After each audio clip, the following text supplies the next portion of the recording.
Okay, righto, so I've reset. I've just left pretty much the mess the way it was. Put the skull back where that is. So if another dog's coming around here sniffing the scent, they should sort of walk around the skull. Nice bare patch to walk through, a little bit of brush there to stop them walking there. If they go wider, no worry, but I think they'll walk through there.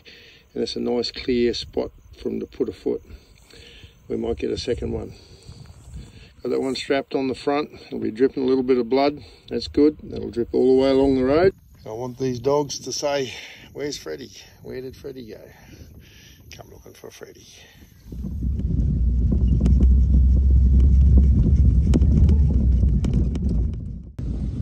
Alright, got a trap on that other side there. It doesn't look like it's touched. I think we had two here, one there and one on the left hand side.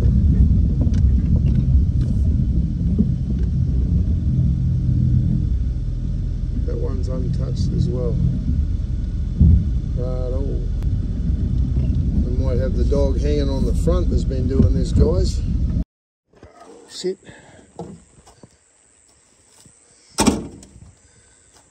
Okay, big storm brewing out there in the west. Seems to have backed off a little bit. Sit, dog, sit.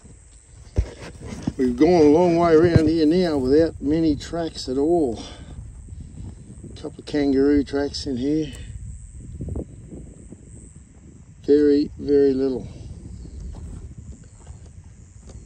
Looks like there's been a pig in here sometime recent. Poor pig. Come and push there and lay down there. That's today.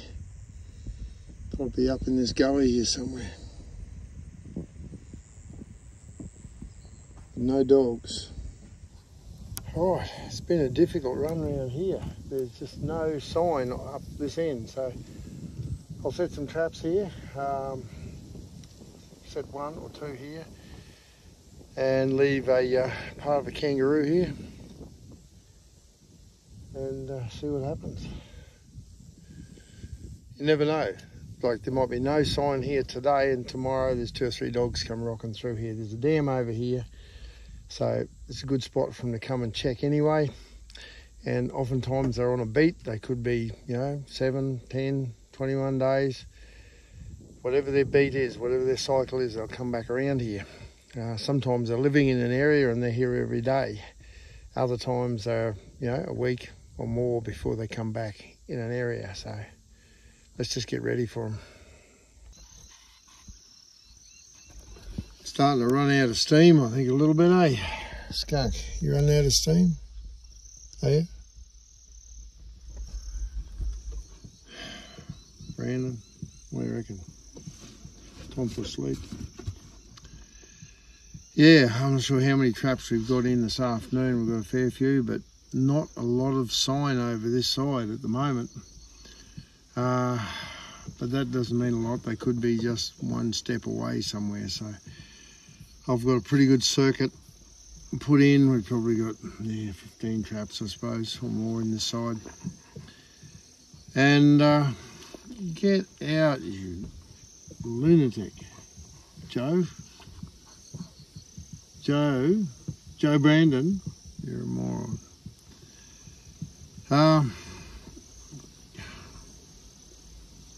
Trying to be serious here, okay?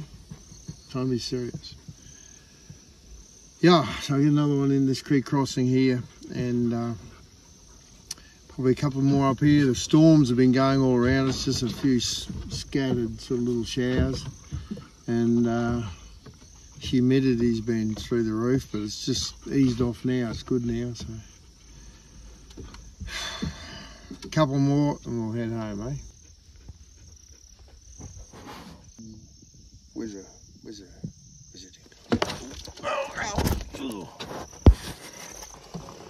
Find him. Sit. Find him, skunk. Sit. Find him, skunk. Find him. Find him. Find him. Oh, that's good, yeah. Skunk. Find him. Find him. Where's the dingo? Where's the dingo? Where's the dingo? Sit. Robbie, sit. Robbie, you wouldn't have a clue, Robbie. Find him, skunk. Find him. Find him. That might be worth a trap over there in the sand on the bottom side. Probably a little bit more Lucy P or something in there. He's giving it a lot of attention. Yeah. That's the spot, is it? X marks the spot. Oh, look at that. Good boy. Up, up. Up, up. Good boy. Up, up. On the last program, I caught a near pure white dingo here in this gully. Skunk, hunt him up. Trap was set just there on the lip of the washout. And here I got this dog that had been seen quite a few times and given him the slip. Righto, this is the last trap set here. Just got it in between the stepping stick and that root. Chained off there in this little gut up here where they usually cross through, so got a food-based lure down here further. I think they will walk down that gut. Up, up. Robbie, get up. Oh, this could be a bit messy. Up, up, up, Brown, get up, get up. Back. Select appropriate gear, low as possible. Try and get around the head of this one. Through this stuff. What's it like on your side, skunk? Yeah, you're a big help, mate. Tell me if it tips over. Dog tracks. Look at them. Dog tracks.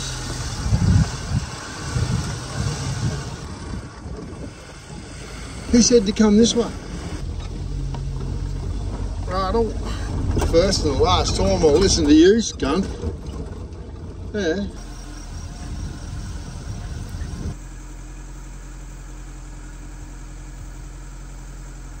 Big Daddy emu.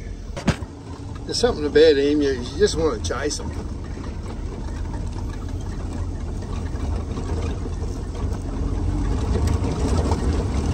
I think they're designed to chase. I think they love it. They keep running in front of you. That over there next to us is a national park, which means they just lock it up and they do nothing with it.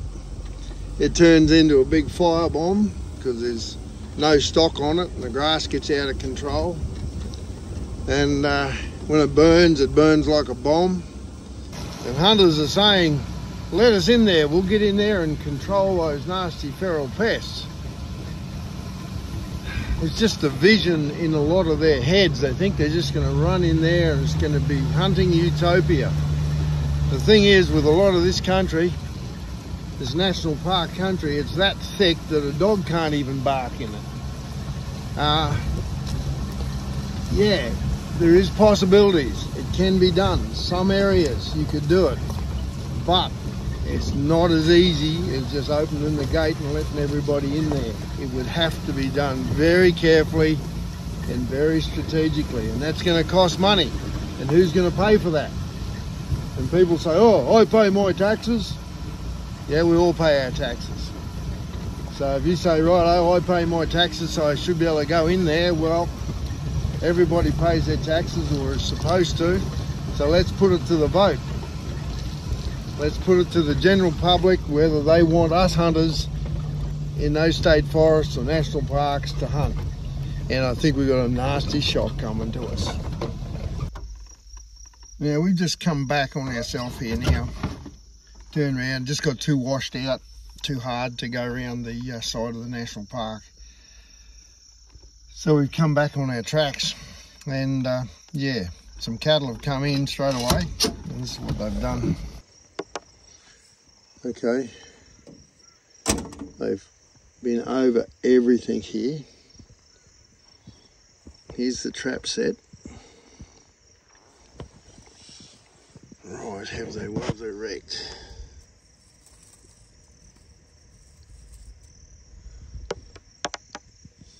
I think that trap has been pressed a bit on that side. There's the edge of it there. They haven't set it off, but they've stepped all over it. I still think it'll be all right. Just cover it a little bit there. And leave it like that. That was a close go. There's this footprint there, and they've disrupted the trap a little bit, but still not too bad. I think we can leave it, and hopefully it'll be okay. That was a close go. Nothing. Oh, hang on. Hang on.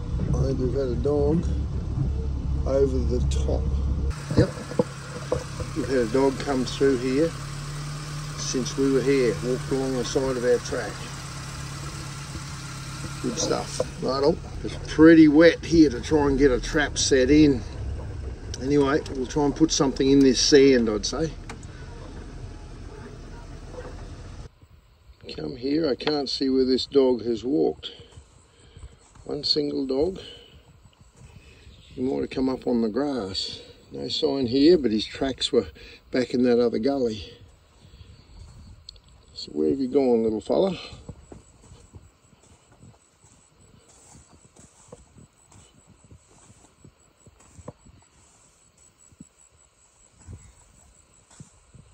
Nothing.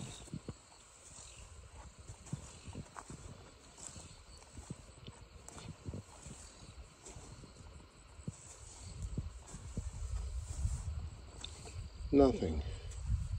That's interesting. This dog came in the front of the gully.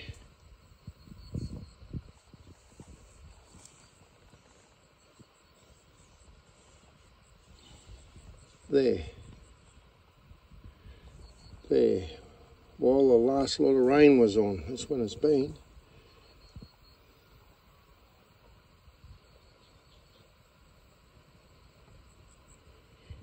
Right, oh, well this is probably a good place to set a trap or two here.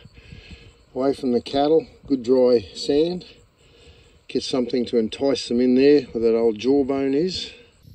Looks like this dog has come in one way and skirted around, and he hasn't walked through the wettest patch. Probably he's come through here when the rain was on, so he's dodging the real wet area. Yeah. Put a trap over here in this loose soil and see what happens.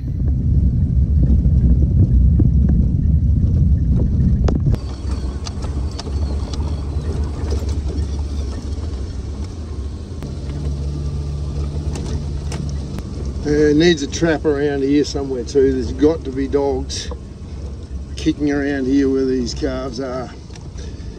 And this spot up here, where all the cattle are coming into water, is a great place for there being bits of dung or anything that the dogs would like to check. So somewhere here, maybe on top of this bank, I'd say, on that post there, I'd say.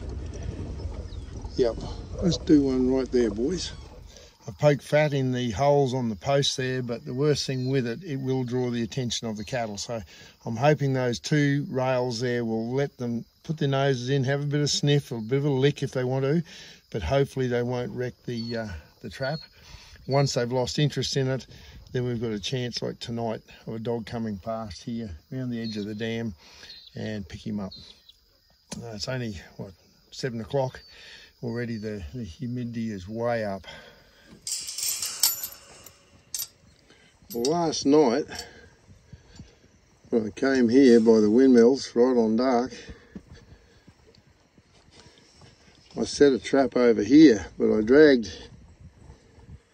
an old kangaroo carcass along.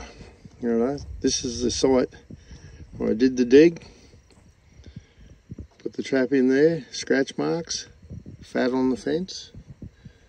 I left a roo carcass right here. Well, look, dog tracks, they've come here and they've dragged it away. They've dragged it right down into the bushes. Over here, where have they gone? Over here. Right, that's interesting. Right, been here this morning, they're right here. We'll take that back up by the fence. Okay, I don't think there'll be just one dog, so I'll set another trap here. That was just a possible last night. On dark, last minute thought. Picked that roo up on the road over there. We'd been skittled, dragged it down the road, dragged it in here and just dropped it off. So, right, they're local. They're right here in this thick gully by the look. So yeah, more than one dog. I think they're pretty hungry by the look of it, so I'll set another trap at least here now and we'll see what comes up. Okay, running the batteries up a little bit to keep the fridge going on the cruiser. More traps are in. Dogs have been run and watered, washed down.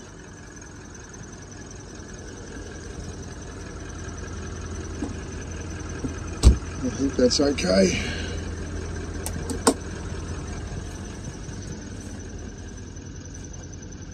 Sunday morning, a little bit later, but we're going.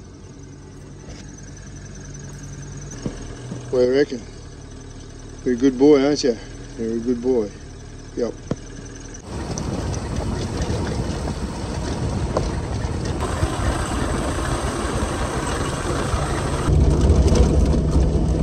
How many today, skunk? Huh?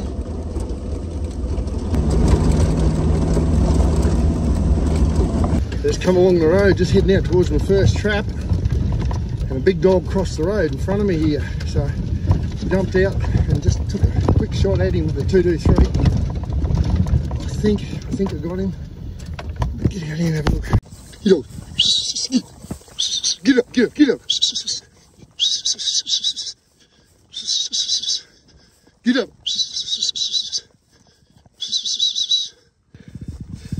Dogs have got him.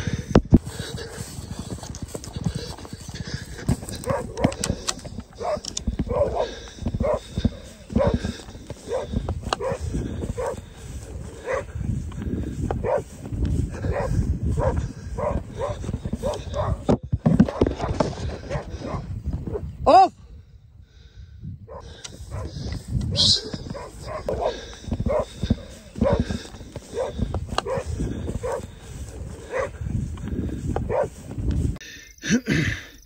Looks like I might have lost that dog. I've hit him just a bit far back in the ribs. He went down. The dogs got up to him, they bailed him.